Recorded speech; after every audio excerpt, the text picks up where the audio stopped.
amendment of a ground lease at 1708 Benson Avenue, Evanston, the Purple Line. Bill. Morning. Bill Mooney, your Chief Infrastructure Officer. Real estate staff recommends approval of an ordinance to authorize consent to the assignment and amendment of a ground lease at 1708 Benson Avenue. CTA has leased land at 1708 Benson Avenue to the adjacent retail property since 1999. Ground lease has been assigned to several successor owners over the past 26 years. Ground lease has a term of 20 years with two 10-year options to extend the ground lease until November of 2039. The new owner of the adjacent retail property, CSP Evanston Retail LLC, is seeking to assume the current ground lease. All of their terms remain the same and are not impacted by this assignment. I'll be happy to take any questions on this item. I have no questions, Bill. Thank you. Director Raquel. No questions. Chairman Barclay. No questions. Director Eady. No questions. Director Lee. Director Ja. No questions. Director Jakes, there are no further questions. May I now have leave to place this on the omnibus for board approval? So move. Second. It's been moved by Director Eady, seconded by Director Lee, that this item be placed on the omnibus for board approval. We'll take a roll call vote. Director Raquel. Yes.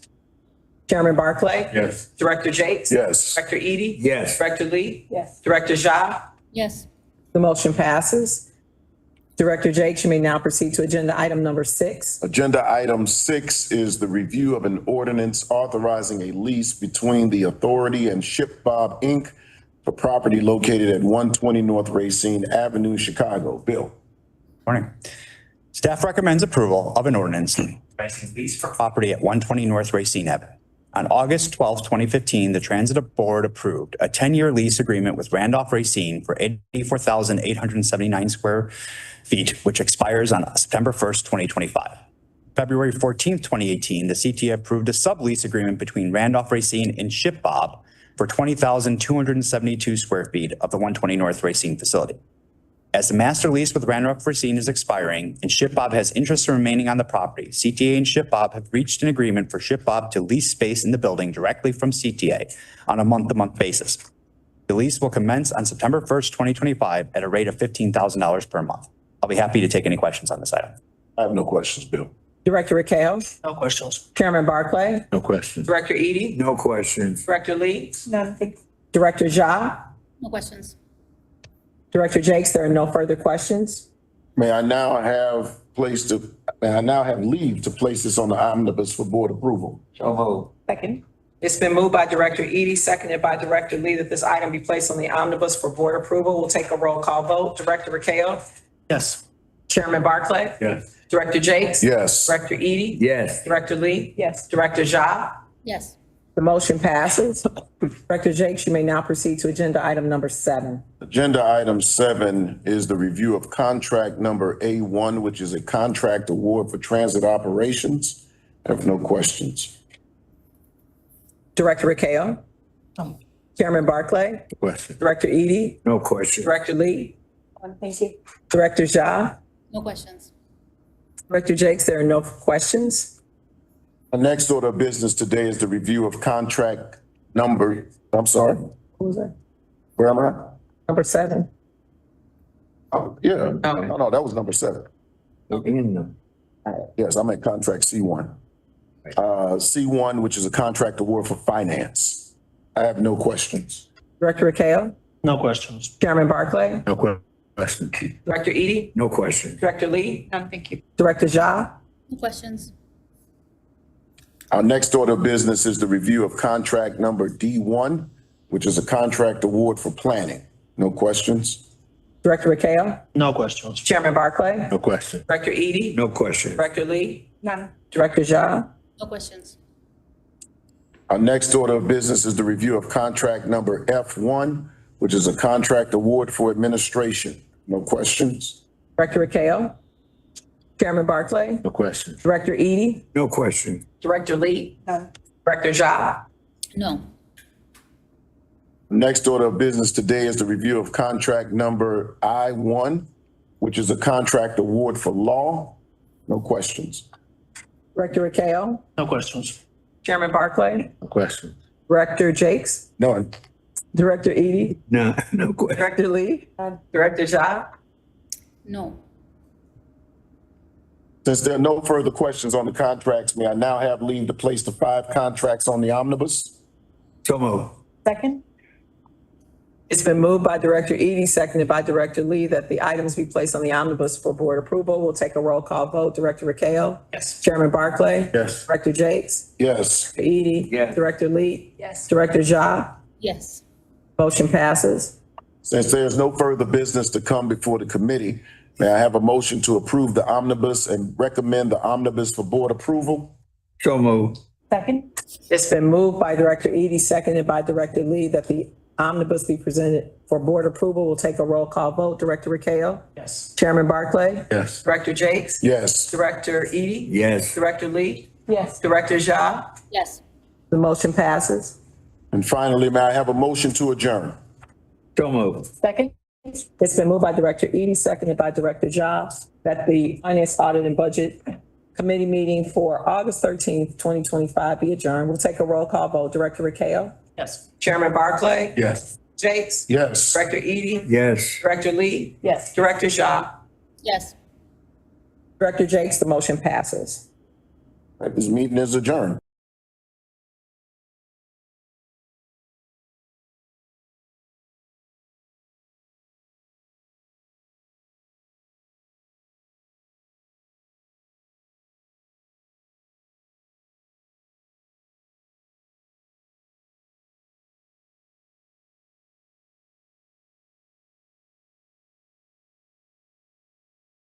The meeting of the Chicago Transit Board for August 13th, 2025. Georgette, please call the roll.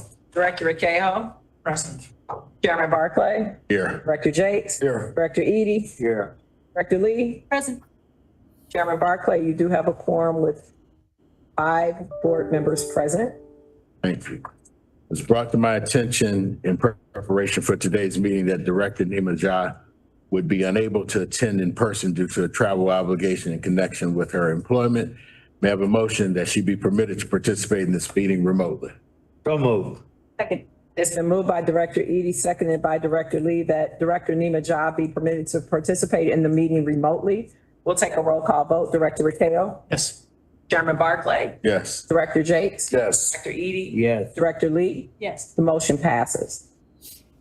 Our next order of business is public comment. Georgette? Chairman Barclay, we have 1 public comment. Add a few more. Actually, I think we have 2. The first is Ms. Patricia Fuentes. I did see her. Do not see her now.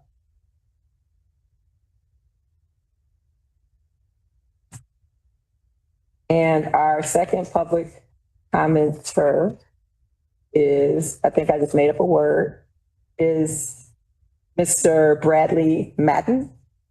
Mr. Madden, please come forward. Thank you. I would just remind you that you do have 3 minutes within which to speak, and your time starts now.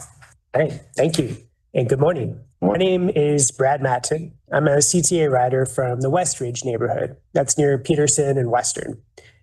I need functional transit so that I can work downtown safely and get there safely and on time. Today, I want to share with you a couple stories and ask a few questions. Last night, I left my office in the Loop at 7:30 p.m. and didn't get home until 9:22 p.m. A commute that used to take just over an hour now takes 45 extra minutes. It nearly doubled. That's 45 minutes a day that I could be spending with my family at home. Now, the bus driver told me that reconstruction at the Western Brown Line station is forcing the 49B bus to take some long and complicated route to turn around, when it used to turn around right at the Brown Line station. The CTA announcement on this says to allow for extra time, but 45 extra minutes, I think we can do better. So my first question for you is, can we get more regular service back for the 49B route? Before packing onto a 49B bus last night, I saw multiple near empty 49 buses. Simply extending the route of some of those buses to Howard might be one way to fix that. Next, I'd like to share my experiences with the trains. I try to avoid it, but sometimes I do have to travel during rush hour, and I'm surprised to see people lighting up cigarettes on packed train cars. Now, this shouldn't happen at any hour, but the secondhand smoke exposure risk is amplified at rush hour.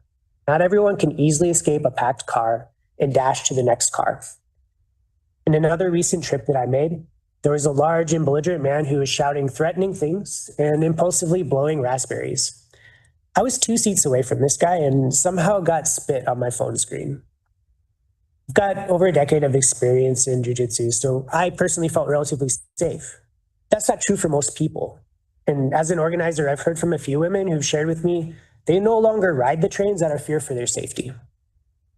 Both of these stories lead to my next question. And without just involving the police, which can make these situations worse, what actions will the CTA take to address smoking and safety on CTA trains? To conclude, I have a couple final questions for the board. One, do we expect that CTA ridership and call center staffing will be fully returned to pre-pandemic levels by the end of 2025? Why or why not? And two, last but not least, we are headed for a $771 million fiscal cliff at the end of 2025. While I'm hopeful that Pritzker and the General Assembly will save us from this disaster, I would like to hear directly from the CTA what their contingency plan is if we fail to close that $771 million funding gap.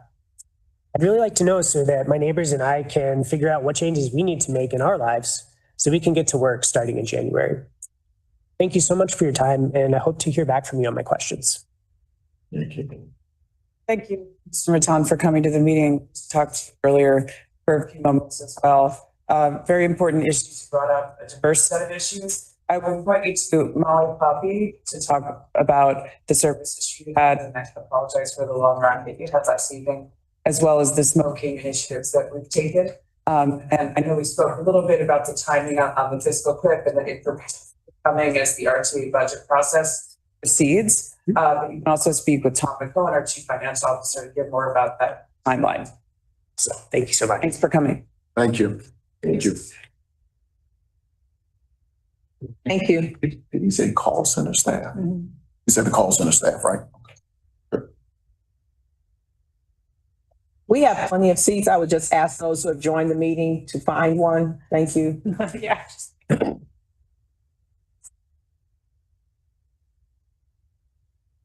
Dan, you have to do that, is it true? Yeah, right. Take a seat. Yeah.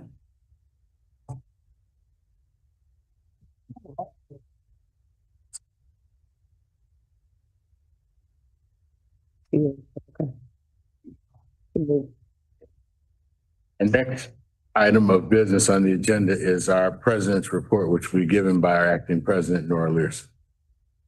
Thank you, Chairman, and great to be with you all directors. It's been a busy month, so I'm excited to walk through some recent developments in accordance with the pillars that I've put forth that shape our work during this period. So being focused on people and the people we serve internally at CTA, our employees, as well as our riders, the CTA Chats program was a wild success. We had 18 events, spoke to nearly 2,000 riders across the system. And I know for myself, I went to 3 of the events, as well as I know others attended as well. You just can't beat kind of that symbolism of meeting people where they are as they're getting on and off the train and onto their buses and hearing from them about what's on their mind.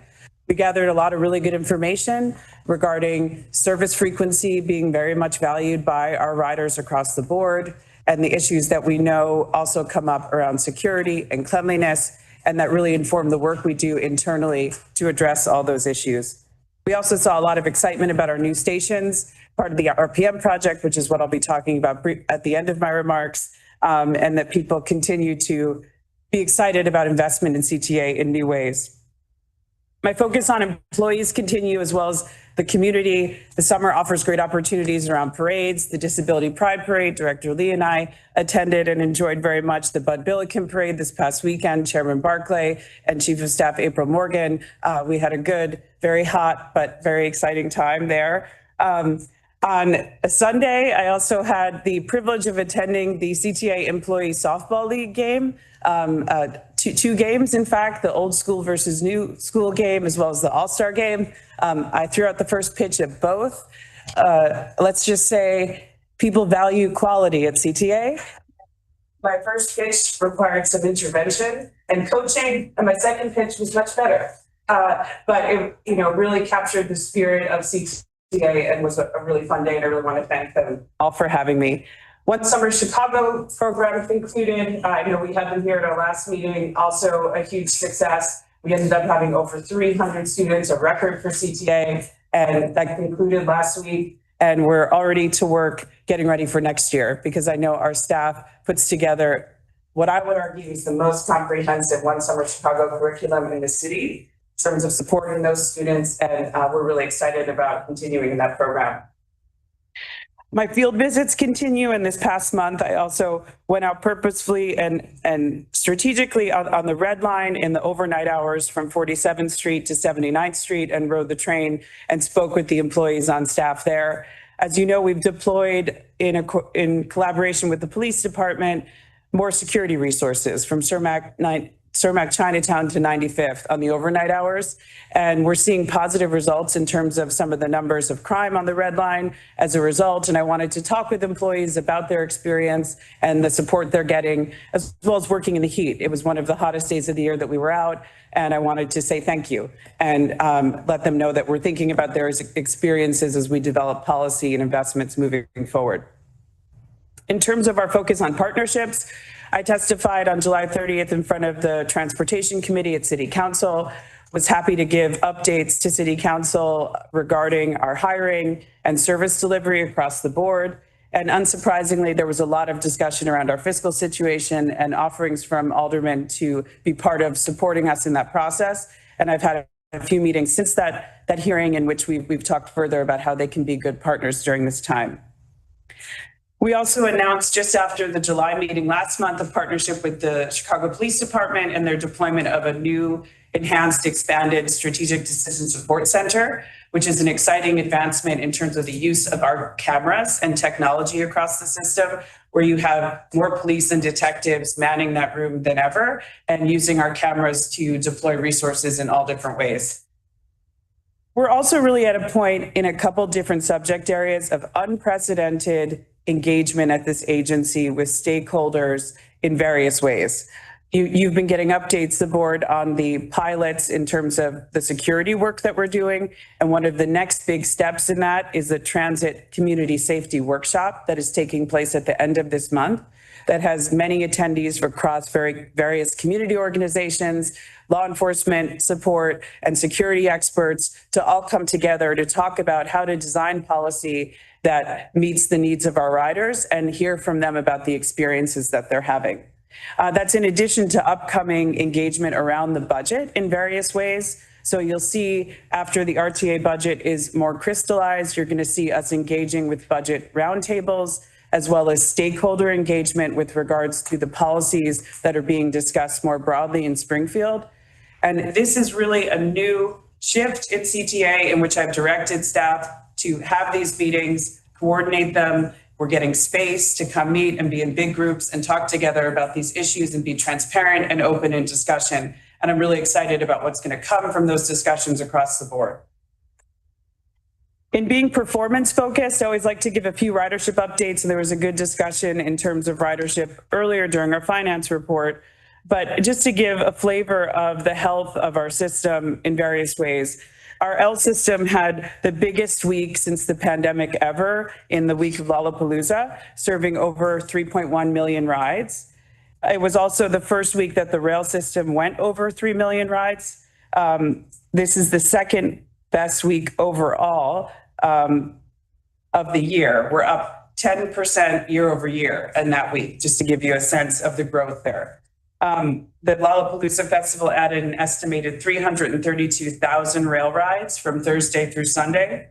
Adams, Wabash, Roosevelt, Jackson, Dearborn, Harrison, those stations impacted by the festival saw their ridership double during that time. And I want to say, our system delivered service incredibly well during that period and moved a large amount of people through the system on a very busy Saturday in particular. In terms of baseball games across the city, was noted as a really notable busy city day, and our system is what allowed that to happen.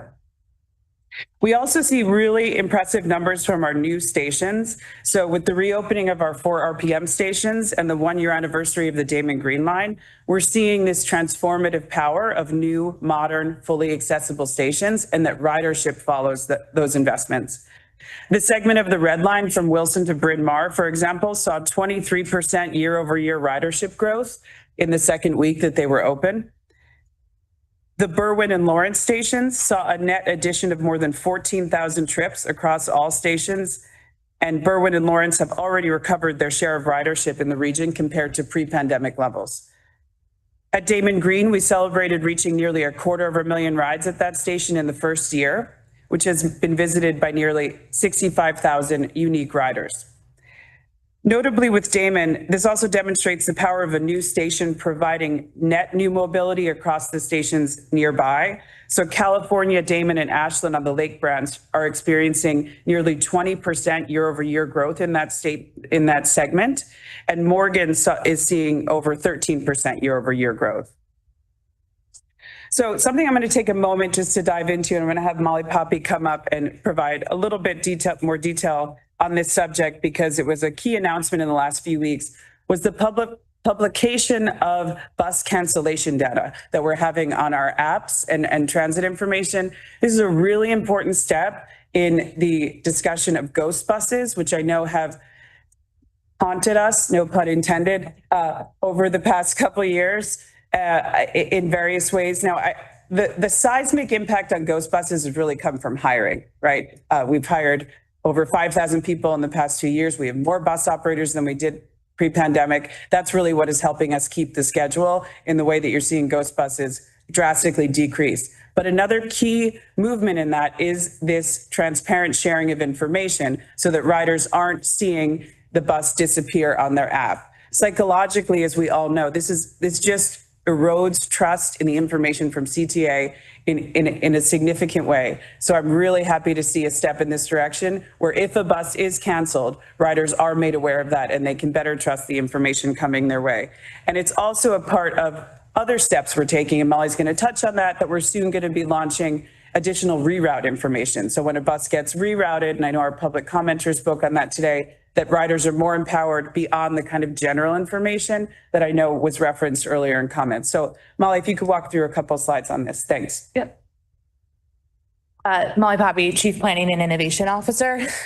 So as Acting President Learson mentioned, ghost buses is an impact of a sort of host of different conditions on the street and does really impact how riders feel about our service. And so just a couple of sort of the things that cause ghost buses and how we really started thinking about this work of how do we address the accuracy of Bus Tracker and really ensure that Bus Tracker and the information that is provided via Bus Tracker to other third-party apps is accurate. So the things that can cause inaccurate information for riders is a trip cancellation. Operator's sick, something happens, and so we're not going to be running that particular bus trip. There's also an improper layover location. So what that means is sometimes we have people parked in our layover spots where our buses are supposed to stop. They park in our bus stops too. And what happens is if an operator and a bus is not able to be specifically in their layover location, you actually will start to see delays in the Bus Tracker. The bus is still coming, but how Bus Tracker views it is that bus has not reached its layover location. It's not ready to start its next run or its next trip. So therefore, there must be an issue on the bus. So it gives that delay. So that's what you see here with this middle screen of what gets delayed to what gets displayed to the customers. There's other sort of issues that come up. There's defective equipment, right? Buses break down. And so you see that a bus is broken down and we see that it's on the street running. And so there's an assumption that it's coming and it's not.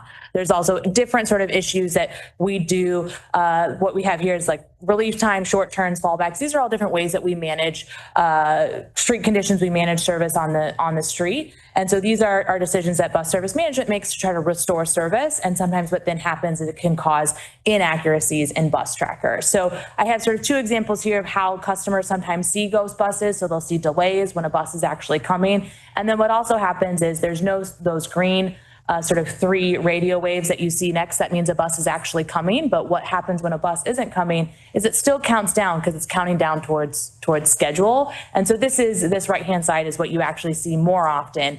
What customers would see as a ghost bus is they see a bus counting down towards them via the schedule when there's not actually a bus delivering that service. So planning and innovation, IT, customer communications, operations, a whole host of teams got together and decided, how do we start to solve this problem? As Acting President Learson mentioned, hiring is a key focus of this, but we also need to invest in the software and the tools behind it.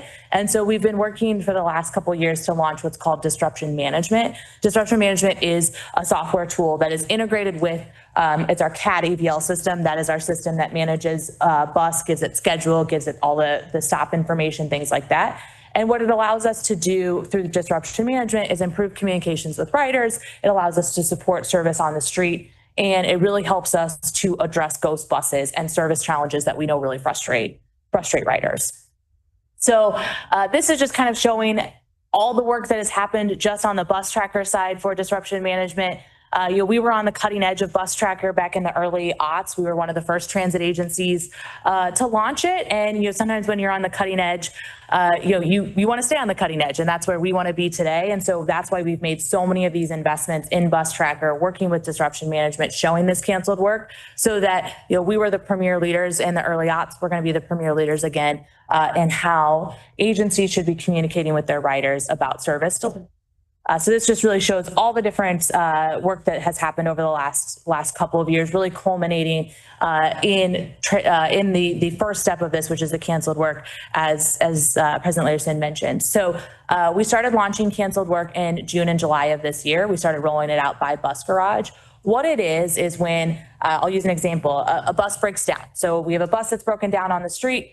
Control center is notified, hey, bus 1234 is not going to be able to complete its run. It's broken down. Control center then is able to go in to our service now and say, we're going to cancel run 1234. And so then what shows up to the rider is you actually see this canceled work. So you'll see here a bus was scheduled to come and it's canceled. The reason we do that is twofold. One, people do know the bus schedules. They do know a bus is supposed to be here at 9:05, 9:06. Where is it? And so we're being very transparent with the customers to say, this bus is no longer coming. And then you see below it that run 1111 is coming in 8 minutes. So it allows us to both communicate there is a canceled trip, but there is service still coming. And it really allows that level of transparency with the customers. What would be sort of a similar ghost bus is if we just canceled it and we just deleted it, right? People saw it coming and all of a sudden it poof went away. That's not what we want. So that's why we display the canceled information as well. So no one has any sort of confusion on what may happen. On the right-hand side is the information that we've given to third-party apps. So we control bus tracker. We can't control everybody, but we control the information that we put out. So we have been communicating with app developers who utilize our information to make sure that they understand now how we are delivering canceled work and that they have that information so that then they can do the development work to show this work. And we've given them guidance on either say canceled or cross out the time for customers. We've been very clear. We don't want them just deleting it from the app as well. So we don't want them causing the confusion. Because what we do know is about 50% of users, a little less, use bus tracker, but then about 50% of our riders do tend to use other third-party apps. So then what's coming next? So we've done canceled work. It's been rolled out across all of our bus garages. We've seen really positive feedback on that. Now what we have is real-time reroute information. So we did a sort of quiet pilot that is now not quiet on St. Patty's Day in order to test out this reroute work. So what happens today before we launch disruption management is when there is a reroute of bus service, we do post paper signs at the bus stops that says this bus is on a reroute. And then we do put service alerts in all of our apps that say there is a reroute. But what still happens is because we didn't have the technology tools to cancel the service at a bus stop, you may actually still think a bus is coming because there is a run happening. There is a bus coming, but the bus is going to be rerouted before it gets to your bus stop. And so we tend to see that a lot. Really, the number 3 is a good example. We see that a lot around Lollapalooza and things like that. Is the bus is coming down the street, and instead of continuing on Michigan, it takes that left on Roosevelt. So folks that are waiting in that Michigan area downtown may see a bus coming when it's really not. So with disruption management and what we're doing with the detours, we have sort of on the left side is an example of the map and what sort of is a broad view of what people could see if they go into the map. But what most customers will see is the two here on the right. So the middle one is giving you information on, okay, I am now at the bus stop that is rerouted. And so I can now wait at State and 9th Street and get real-time information of when that bus is going to arrive. So you're getting real-time information on when the bus is arriving. And then same thing, if you're waiting at Michigan and Jackson, which is part of the typical route, but is now rerouted, you will now get no services scheduled for this stop at this time. And then you see the service alert below it, which then provides you the direction on where to go to the next bus stop. So we've been testing this, and we did a pilot in St. Patrick's Day with the support of President Lee, sort of making sure that this really works and that this is, as what she mentioned is, when we're not providing the right information, we can erode customer confidence. We also want to make sure we get this right before we go live. So we've been testing this a lot over the last couple of months, and we're aiming to roll it out for the Chicago Marathon in October. Chicago Marathon is one of the biggest reroute activities that we have in the entire year. It is also one of our highest ridership days that Sunday. And so we're planning to roll it out where we'll have 30 to 40 bus reroutes that we need to communicate to customers. And so that is our first plan to start rolling this out. And then after that, we'll be able to continue to roll this out. What's really great about the reroute information is it's not just planned reroutes, it also can be unplanned reroutes. We also know there's scenarios where a water main breaks, there's police activity, whatever it may be. This system is dynamic enough where we can update it in real time. It doesn't have to be added multiple days in advance. There can be a call into our control center that says, there's a water main break on Michigan, we need to reroute the number 3, and that can be done in real time. So customers can be given that information in real time. So this is just one example of how we continue to invest in Bus Tracker and how we continue to think about communicating with the riders and how that is visually represented to the riders in our Bus Tracker system. And then also just being very clear that we do tell third-party developers what we want them to do as well, because we don't want them interpreting our information and displaying the wrong information to customers. Thanks, Molly. So that's a key update in our focus on performance. I'd also update you our frequent bus network investments continue. So we have 12 routes that we've put in place so far. And as we've mentioned a few times, ridership is strong on many of those routes. We're seeing that uptick. The J14 is nearly 20% growth year over year with the service enhancements. And the number 60 Blue Island is 14% growth year over year, for example. This Sunday, we'll be launching 4 more additional bus frequent network routes for a total of 16 routes. So this Sunday, you're going to start to see enhancements to the number 53 Pulaski, number 55 Garfield, number 77 Belmont, and the number 82 Kimball Holman routes. And we're excited to monitor the delivery of that service as well as track the ridership on those routes as well. And in the final category of our places, nothing kind of speaks more loudly in these past few weeks in that regard than the opening of our 4 Red Purple Modernization Project stations. So I want to take a few moments to recognize those openings and the efforts behind them. As the board is aware, the stations officially opened to the public on Sunday, July 20th with a ceremonial first ride for the community.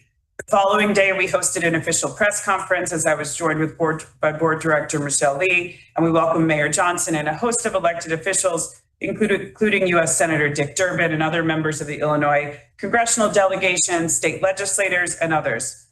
While Senator Duckworth was unable to attend, I want to say we are always incredibly appreciative of the advocacy of Senator Duckworth and how she got us to that moment in many regards.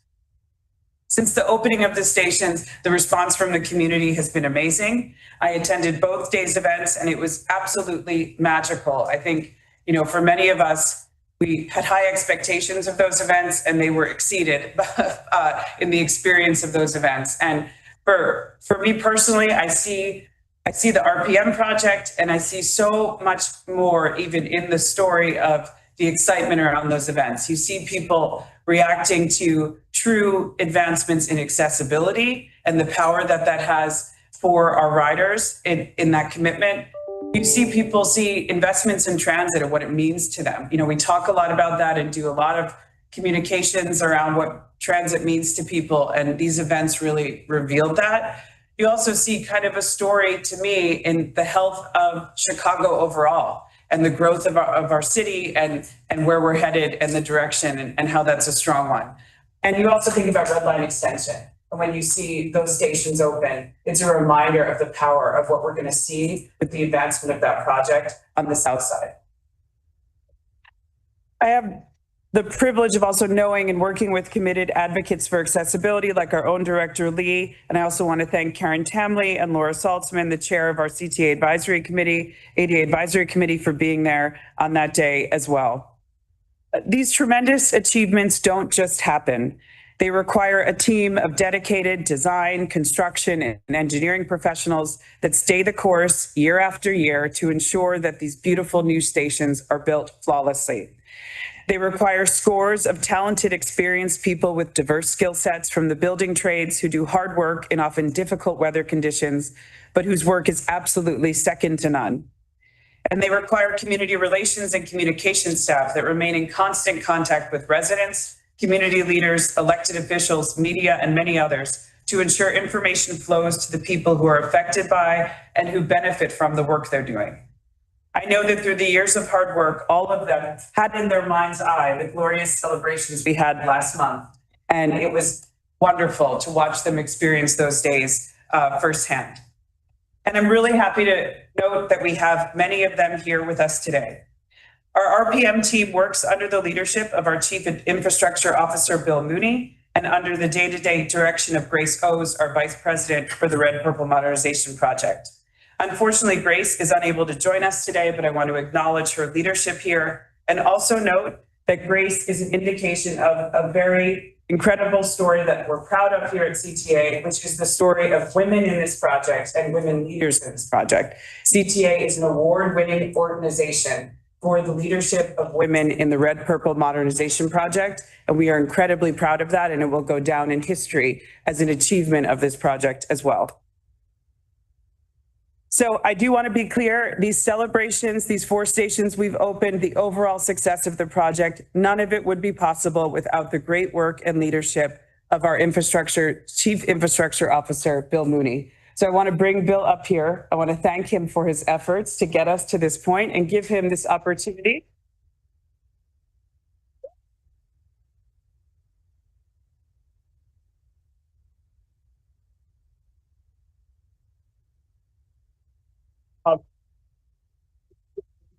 Answer every often, you hear from me all the time. You actually got lucky enough to hear Grace lessons, right? And you got to get to hear Grace.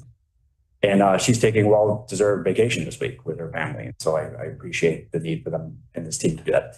We have the team here. And so I asked if they could be here because you often make very kind remarks about the work we do here. And I try my best to portray that back to them. And I will honestly say I always remember to when I catch up with them. But they don't get the experience of hearing that firsthand, right? And this moment. So I did want to just take a moment and thank them.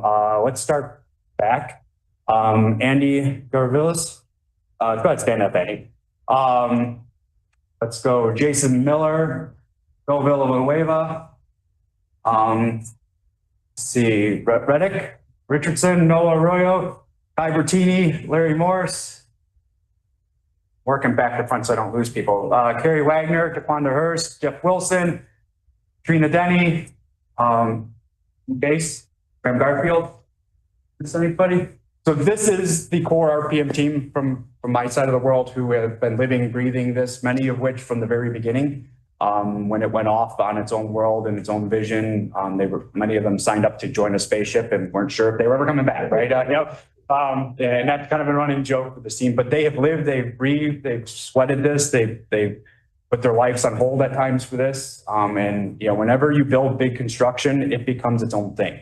I often equate it to a bit of experience. Tammy and I spent each other running marathons, right? And we're marathoners, and you kind of either you take on a marathon and take it on and say, oh, I'm going to do this. You've done it and I've accomplished that, or you just get addicted to it and that's all you ever do going forward. You can never think about doing anything else.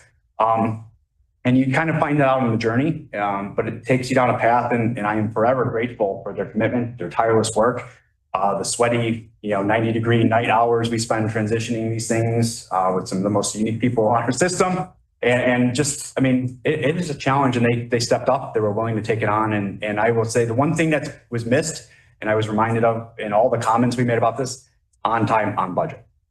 I will put our program up against anybody in the nation. And our ability to deliver a project of this magnitude, complexity, diversity, and all the things we asked to do, and they delivered it on time and on budget. And while we stamped done, we still have a bit of work we got to finish up here. We got to see it's the finish line. And I would ask everybody else in this room who participated in this and supported it, because this was a dedicated team, but there was a huge amount of family here that helped us get to this finish line. And the one event we celebrated the following Tuesday was with our internal family. We came out, you saw the posters in the lobby, everyone got to sign a banner and celebrate with some cake and stuff, because it takes a village certainly to deliver this. We had people dedicated day in and day out. Nobody's standing, but there's some people, I certainly know that we bothered in the middle of the night. That we were out there, and other folks that, Gus and other folks, Tom McComb was involved in the original procurements, right? Veronica was deeply involved throughout this process. Nora as well. I mean, we don't get here without these folks. And we are here taking victory lap right now, but there was a lot of love in the family getting it there at times. So, but truly their success. Appreciate them. So.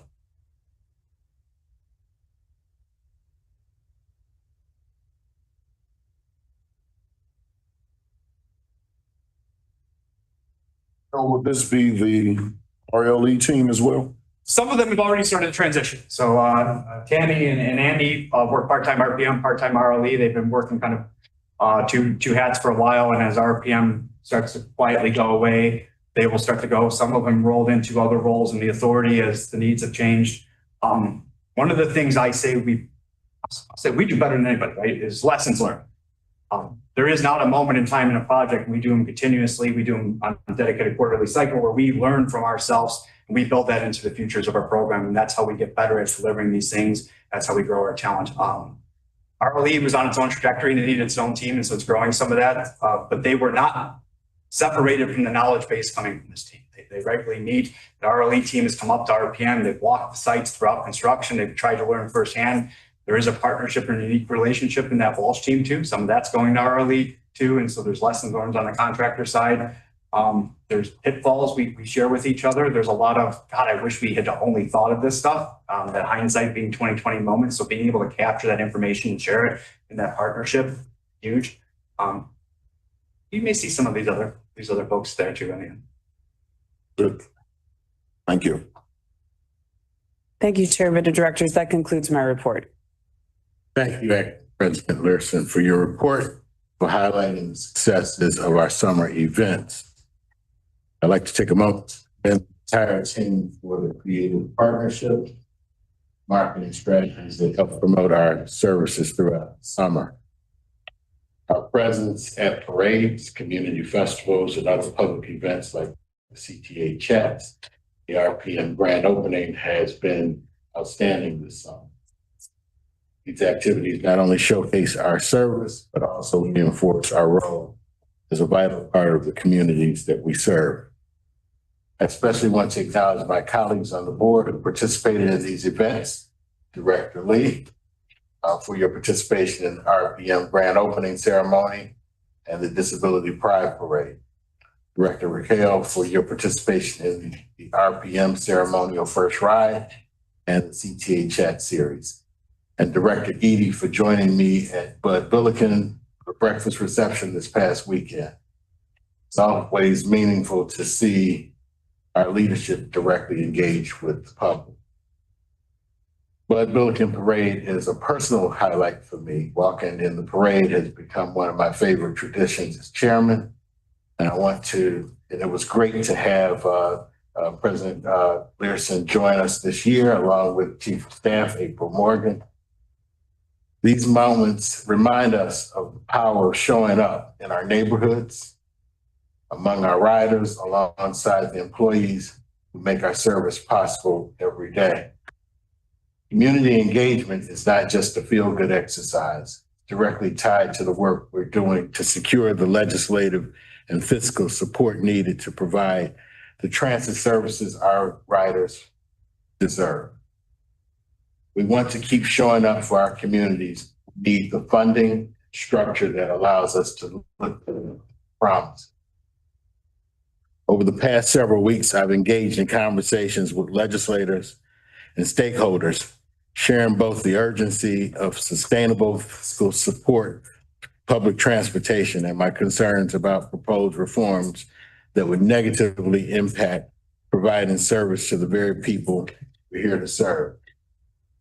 Want to be clear, accountability is absolutely essential, but it should be strengthened, not sidelined. Local voices, local representation, local solutions.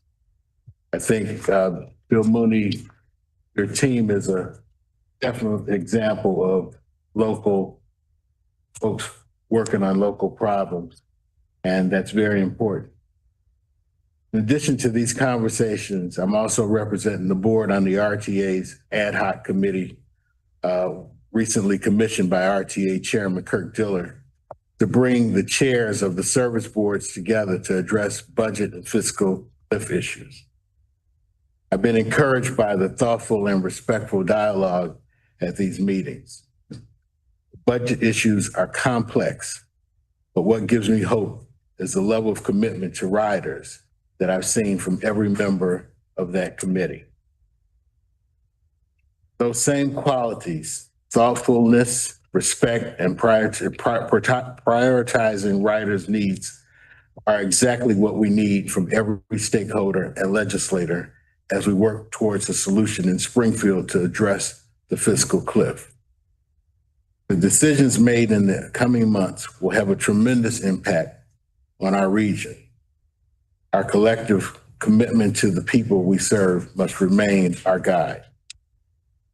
Thank you again to everyone, staff, board members, community partners, and most importantly, our riders and our frontline employees who made this summer so impactful. Let's carry that same spirit forward into the important work that we must do ahead. At this point, I'd like to open up to any other board members who want to comment on President Learson's report. Director Ricao.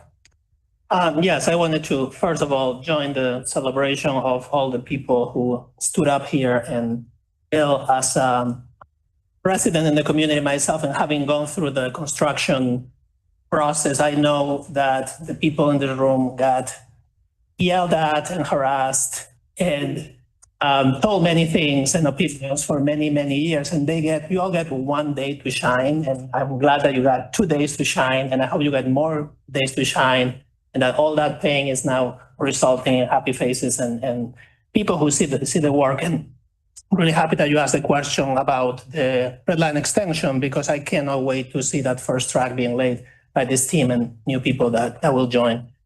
Second, I wanted to thank the chairman for acknowledging our participation in the chats and the openings of the stations, and how important it is, as you said, that we show up and we support the staff and the community.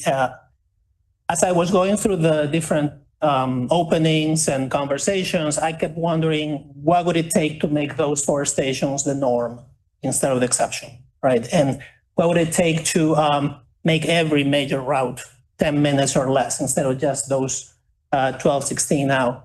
And what would it take to leverage the land adjacent to our stations and bus routes to provide homes and business spaces at affordable rents, and to provide home ownership opportunities for our residents, our riders, and our workers? And what would it take to staff our trains, our buses, our stations with customer service assistants, ambassadors, security, artists, performers, and the small businesses? Because it is those kinds of improvements that people need to see to get on board with our $1.5 billion need. And I encourage you, Nora, and your team to keep showing us instead of telling us what this looks like, as you've been doing. I've also been following the development of the state legislation. I appreciate the chairman for opening what's a complicated and difficult conversation. I think there is a lot of good in the pieces that were introduced this spring in the form of sustainable resources, of funding initiatives to increase security, and provisions to build ETOD, among many others. I know there are suggestions out there about governance reforms, and I invite this board and all boards, RTA, PACE, METRA, to reflect on what are the concerns driving those reforms and to own our part of the problem and of the solution. And yes, there are technical flaws in the proposals. But at this point, I am more interested in stepping back and agreeing first on the values that should drive the three main components of the bills. One, the system our riders and workers want and deserve. Two, the funding that will support it. And three, the leadership and governance that should lead it. And some of those new values are going to be radically different from those that have been in place for decades. And that is a good thing, because the real problem is that the funding cliff is not surprising.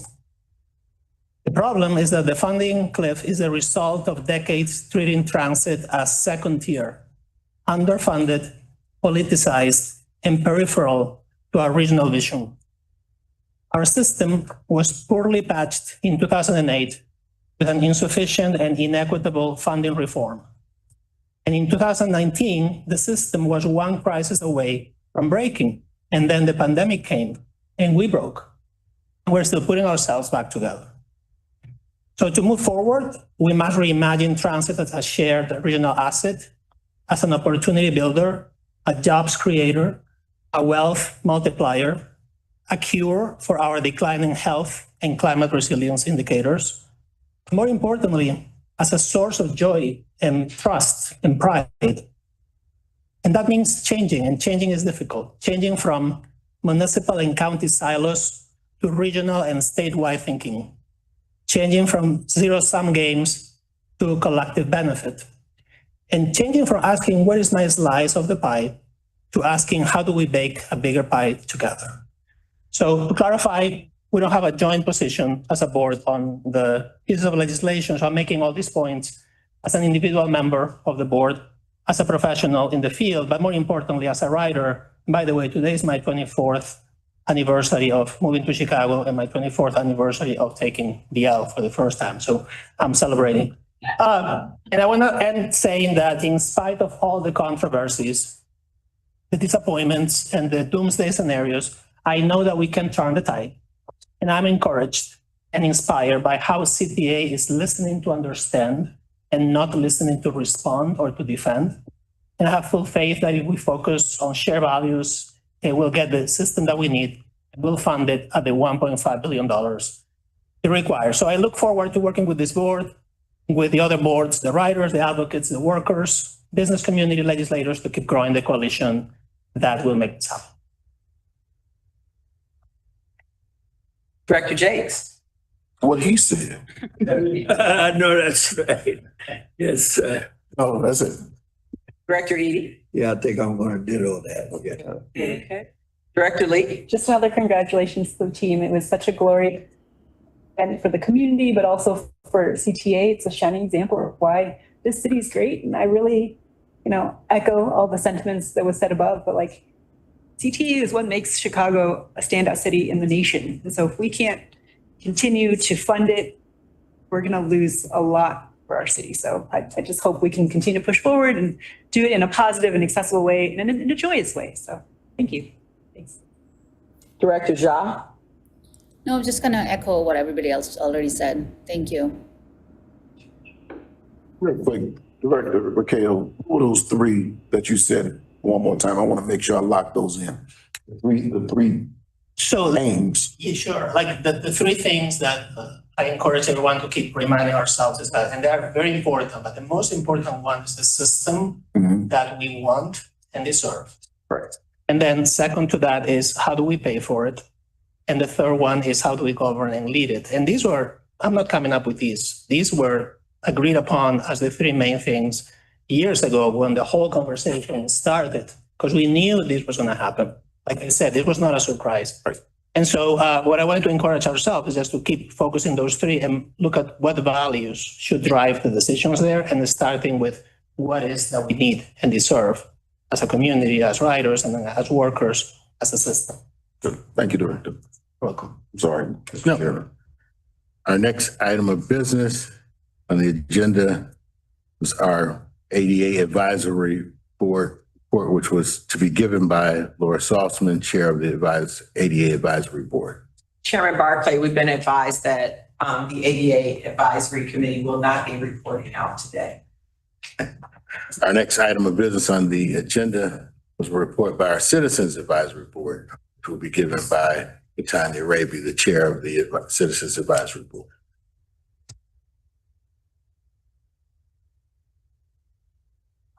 Good morning. Good morning. So I am Tanya Raby, the chair of the CTA Citizens Advisory Board. It's really good to see you guys. It's been a little while. I'd like to report on some of the activities that we've been doing. Specifically over the last couple of months, we've kind of decided that we would move to meeting on a more frequent basis. So we have been meeting on a monthly basis. So my report will cover from kind of some of the activities we've been doing since March. In March, we met. Most of the meetings, I'll say this, most of our meetings have been focused on ridership goals for 2025 and also learning from several of the CTA teams about what activities the CTA staff is doing in regards to ridership. So the first presentation that we saw in March was about the CTA customer personas and trip journey mapping, which was really interesting to learn about. But we had a really great conversation about that. I'll just give a couple of highlights from that conversation. Just understanding like some of the key components to the overall rider experience, and how CTA can drill down and pay more attention to focusing on bus-only lanes so that trips for buses can be much more easier. We talked a lot about curb enforcement to make it easier for seniors and those with mobility challenges to make it easier for them to get to the bus stop and get on the buses. We also talked about some other issues that come up a lot about elimination of delivery trucks parked in bus-only lanes, concerns that would involve CDOT, like poor sidewalks and, just accessibility issues and challenges for getting onto the buses. We talked about wayfinding, creating a more universal system around that. And then a lot of these things that we talked about in March actually were addressed future meetings or discussed in a more in a space where we were, workshopping some of these things. We talked a lot about the Venture app and how to make some upgrades there, on specifically around synchronizing schedules, which a lot of those things were discussed earlier today. Molly Poppy and her team have been doing a lot to really help riders to better understand how buses are moving and, dealing with ghost buses and things of that nature.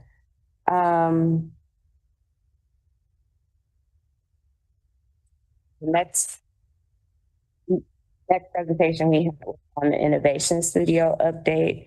And so some of the questions that came out of that presentation were, kind of like thinking about AI technology and how that can help with detecting repeat offenses or things of that nature, but also being considerate of the fact that AI and the use of AI can be detrimental to communities, especially communities of color, where Black and Brown folks are a lot of times identified in negative ways. So we want to make sure that if AI is instituted in this way, that we're being conscious of those impacts.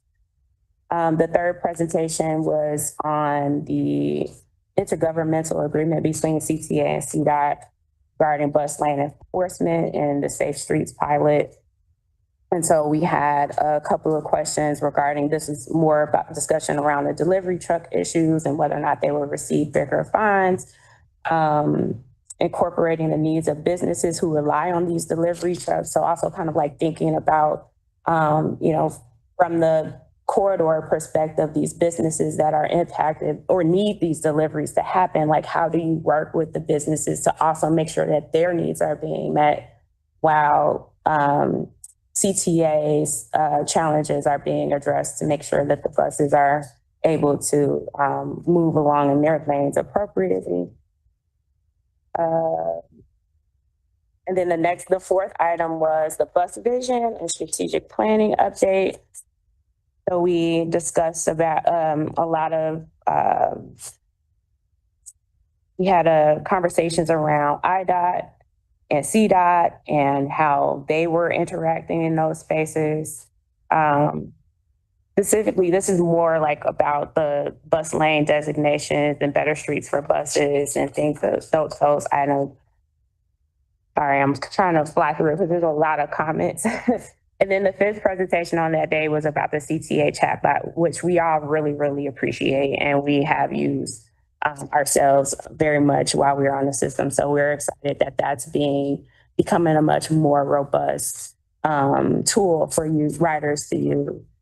In May, we talked about the CTA red purple modernization. So of course, all of the updates that Bill Mooney just shared just now, like we were learning kind of about where they were as they were finishing up all of that, which is really, really awesome to see.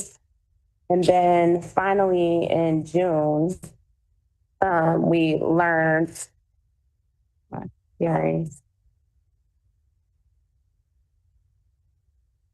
actually did not meet in June, we met in July. And we talked about, Bill Molly Poppy presented to us about the ebbs and flow of the frequent bus network, which he just shared with you all just earlier today. So we were, just very much involved in learning and really understanding a lot of the systems that are being put in place to better understand how riders are interacting with the system, which was really, really great to know. And we got some really good questions there as well. I will say that other items that the CAB is concerned about is, as it was mentioned here earlier, about community engagement. And we really want to be involved in a lot of the kind of, public opportunities to be involved with things. So we've had an opportunity to participate in the Bud Billiken Parade. So 2 members from the CAB participated in that, and that was Danielle Stanley and Peter Henderson. Unfortunately, I wasn't able to attend, and I really wanted to, but I didn't get to this time. Hopefully next year. But we didn't know about some of the, or we didn't get invitations to the RPM celebration. So it would be nice if we could also be included in some of those events, just because they are very important to us. And would have been nice to receive a formal invitation to attend as a CAB. But those are pretty much our updates. I will also share that in May, we did join in with other transit advocacy groups to sign off on a letter to Mayor Johnson and Chairman Barclay in regards to the search for the CTA, for the new CTA president. We were just really, sharing this common concern around the hiring process. And we did engage in more deeper conversation around that. And just really being involved in the process around that. So we do hope that, as that process continues, that, we can be looped in and just make sure that that process is one that allows for a really robust search for the next president. And I think that is all that Thank you, Ms. Ravens. Any questions for Sri? Director Ricao. I guess just curious as to how can we move the connective tissue between the agency and the committee. So not only for these technical things and things like invitations not coming through, but more the overall strategy of outreach to community, and also how to better involve the committee into the conversations on funding, et cetera, because our writers have the very first experience and the best possible, view of this. So just wondering how are these conversations going to bring all this under an umbrella where things connect better and we are able to truly represent or use your committee to what it should be, which is getting the voice of the writers out there. Yeah, I'm not sure if I have the answers to that. I know that we would love to have a better line of communication around events. And I know that, events in the agency happen, like, I mean, they're kind of siloed, so it's harder to kind of, bring it all together into one source. But if there was an opportunity, for us to participate in public engagement activities, we want to at least have some notice. When you all get notice, we should get notice. If it's something that's appropriate for us to be part of, we should also just be notified and given the opportunity to join in. Yeah, no, and I'm worried about this being a symptom of something bigger, right? Like, I think it's unfortunate, but to me, it's like, is this a symptom of not having a more comprehensive relationship and integration of this committee with the overall outreach and engagement team? Because if that is the case, we need to focus on that, not just so you don't miss another invitation, but also because we want you all to be at the forefront of all the advocacy that we need to do to get us the funding that we need. Yeah, I would agree with you on, we want to be involved. There's members of our board that are, really, really eager to, dig deep and be supportive in those ways. Yet we've not quite figured out the best avenue to do that. So, So I think, I don't want to speak, I know this committee is run by the board, so I don't want to speak for the board office on this, but I can speak from our perspective. I think we've done a good job of this content exchange, at meetings. You've gone through a lot of information that you're getting from staff and having good opportunity to comment on. I think what you're seeing probably here is, as I was saying, we have an unprecedented level of engagement we're building out right now. And we can do better and will do better of making sure you're involved in that. So we have some upcoming engagement around the security, around the budget. And so we'll make sure you're involved and part of that, and that we're working closely with the board office on coordinating that, because I know they coordinate your activities by and large, and that could also be part of the coordination that needs to take place as well. So definitely look forward to that. Really, I want to apologize for not getting an invitation to the RPM event. And we can do better on that, and we will. So thanks for raising it here. Thanks, and thanks for looking at the root causes, because you heard it from Chairman Barkley that community engagement is central for what we believe in as a board. And I keep seeing these kind of like misses, every time you go up. So can we get to the root cause here and make sure that's part of our partnerships and people priorities? We really bring you all together and reset a bit the relationship. Absolutely. I think when you say to root cause, and something we're looking at as we build out our budget for next year, is we need to build out our team on community engagement and outreach, given the extent of what we want to do here at CTA now. And so I think it's getting more people that are thinking about what we might be missing and making sure we're getting everyone at events and involved that we need to, because we're doing more than ever and having the staff to meet that. So that's a first step from where I sit to make sure we're building that out. Director Jakes? No. Director Eady? Just want to commend you and the entire committee for all that you're doing and really appreciate it. But I guess also I was just wondering, is there anything more that you need from us to be better partners with you in the efforts? That's a great question. Thank you for asking. I think that we are really excited about a lot of the new things that are coming out of the agency. And we're really happy that we're, briefed on those items. I think it would be helpful if there was more opportunities for dialogue. We understand, though, there's a lot that goes into the, Open Meetings Act and all of the steps around that. But we do want to create space where, some of the concerns from the community can be elevated in a way that is, just better received.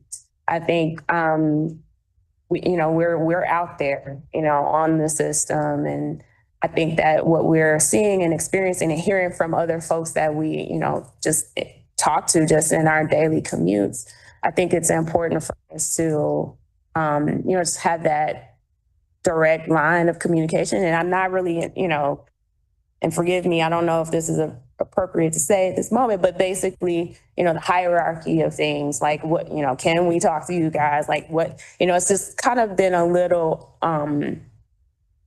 you know, just we're not quite sure, like, what can we say? What can we do? Who can we talk to? Who can we go to? And so just having a little bit more clarity around that, and the, you know, just the process for communicating those things would be very helpful.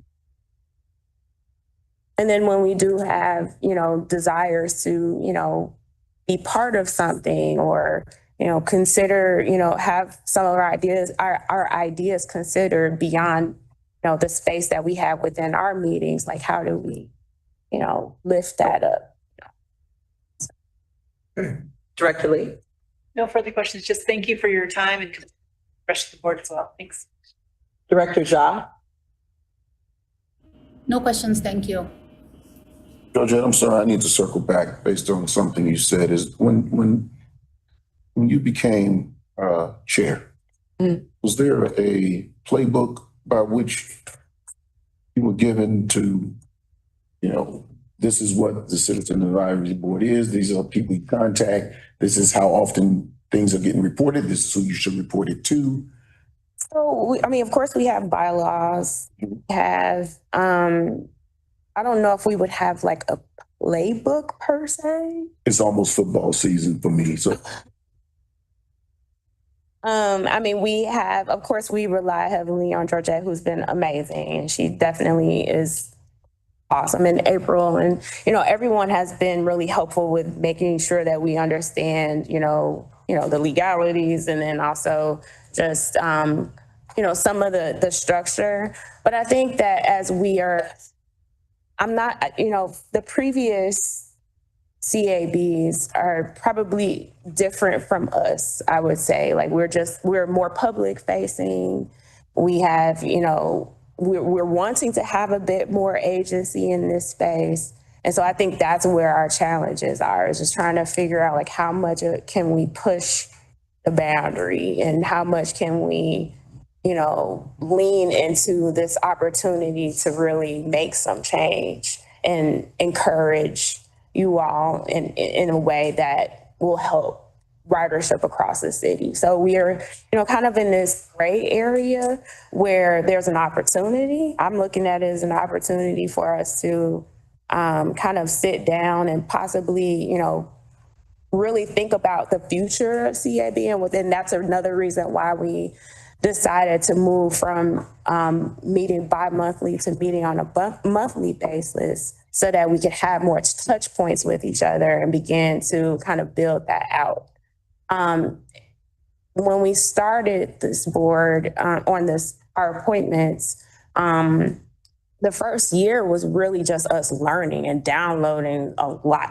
It was like a fire hose. We were getting so much information. We didn't have time to really discuss and just understand, you know, what our roles were at that point. It was just like just understanding how this agency works. And then once we got past that, it was still trying to, you know, figure out like how do we move together. And then our terms actually June. So we're still in place until, you know, new appointments are made or, you know, our members resign.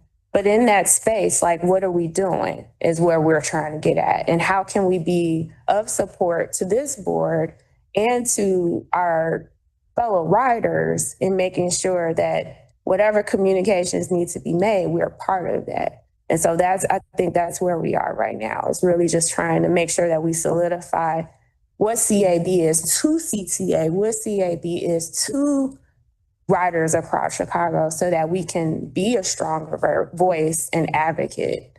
And now that we've gotten past the point of doing all of the learning, now it's time to do some action. And that's what we want to do. I just want to add one thing, because I've sat in that position before. And when Chairman Peterson was sitting here and the door was open that he extended to me, and I'm extending that same door to you. Sometimes things are done at probably the chair to chair level two. And so I think I've sent you a letter, reached out about meeting. Yes. And so the door's open at any time to do that. So, but I want to thank you and commend you for your service. So, thank you very much. We've got to move on. Okay, thank you. And I do know we were working on scheduling time and meeting with you. Yep. Thank you. Thank you. Our next order of business is the approval of the minutes of the regular board meeting of July 9th, 2025. May I have a motion to approve? So moved. It's been moved to approve the minutes from July 9th, 2025. We'll take a roll call vote. Director Rakeo? Yes. Chairman Barclay? Yes. Director James? Abstain. Director Eady? Yes. Director Lee? Yes. Director Ja? Yes. The motion passes with 5 votes in the affirmative and 1 abstention. Yes. Our next item on the agenda is executive session. Kent Ray, Kent's not here. The speaker. Apologize, counsel. It's my understanding that we have an executive session today. Chairman, session today pursuant to Illinois Section 2B1, 2, 11, and 21.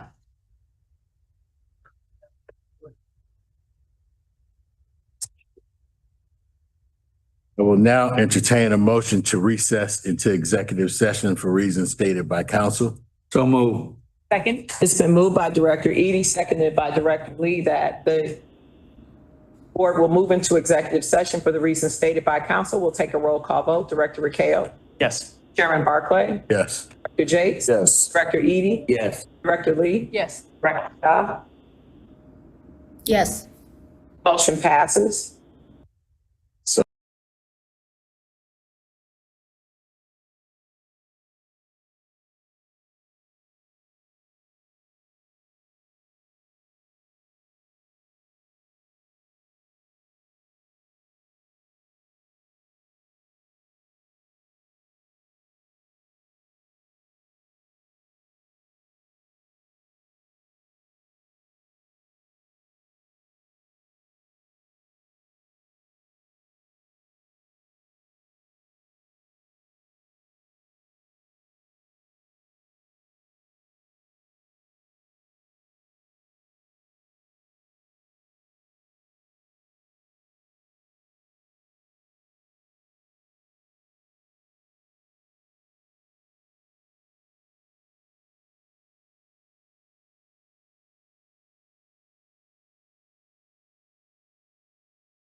is Director Ja.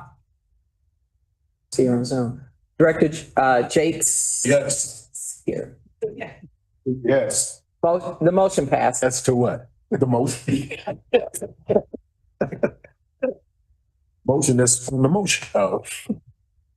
Thank you.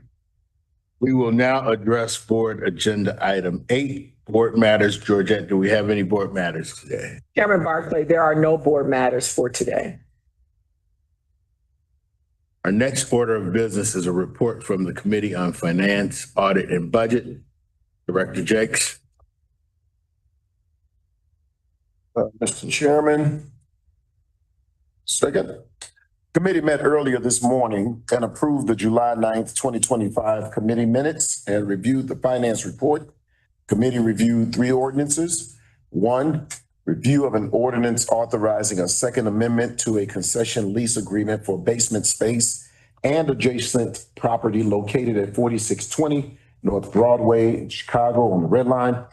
Number 2, review of an ordinance consenting to the assignment and amendment of a ground lease at 1708 Benson Avenue in Evanston on the Purple Line.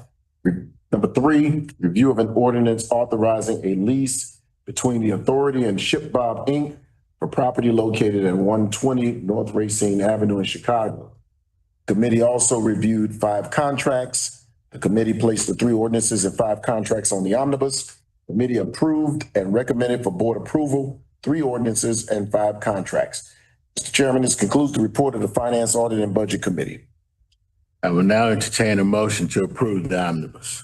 So move. Second. It's been moved by Director Eady, seconded by Director Lee that the omnibus be approved.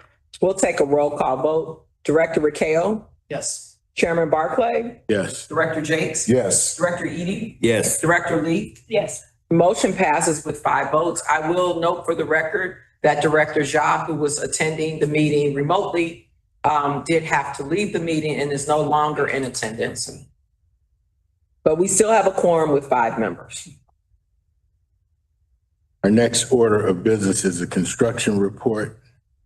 Georgette, is my understanding we're deferring that till next month?